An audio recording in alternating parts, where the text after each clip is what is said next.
Tu me demandes.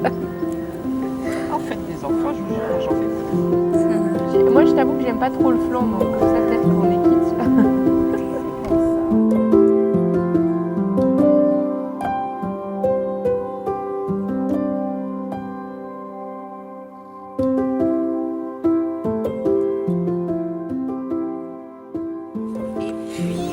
Voilà, j'ai eu une révélation.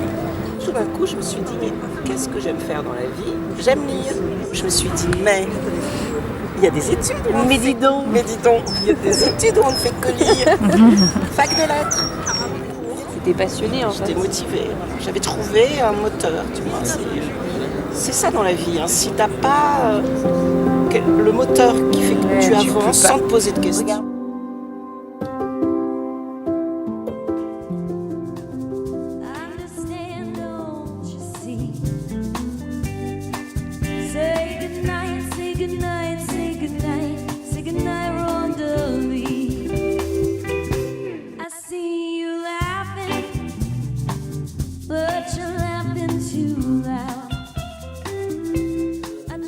Donc j'avais utilisé vachement le chauffe-eau au gaz pour me laver, j'avais dû faire de la lessive, enfin je l'avais fait tourner, uniquement dans la cuisine. Je me suis sentie mal, vraiment très mal, quoi, un gros malaise.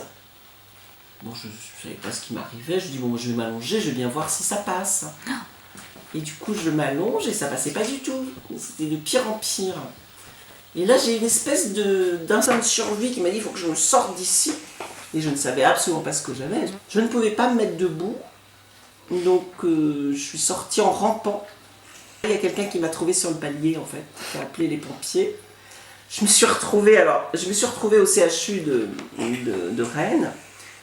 Et eux, ils ne savaient pas ce que j'avais, personne ne savait. Et comme ils m'avaient trouvée délirante sur un palier, une étudiante, ils disaient ça doit être une droguée et tout. Donc, ils posaient plein de questions, mais vous ne prenez pas de la drogue, mais est-ce que vous avez Tu veux la drogue? Est-ce que vous avez des problèmes? Des problèmes. Des problèmes.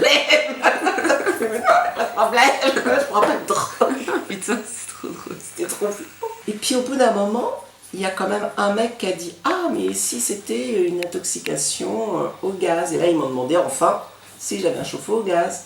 Je dis « Oui, oui, oui. » Et en fait, ils ont fait une prise de sang. J'avais 25% d'oxyde de carbone dans le sang. Ils m'ont mis dans une chambre. J'ai passé la nuit sous l'oxygène parce qu'il fallait me redonner. Et tout. Du coup, refaire circuler. Et j'étais à côté d'une nana qui venait de faire une tentative de suicide. Je lui ai dit « Moi, je sais comment faut faire. »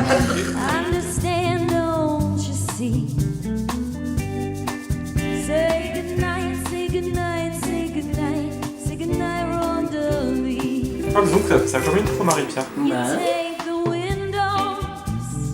Ouais, t'es une nouvelle femme, Lucie.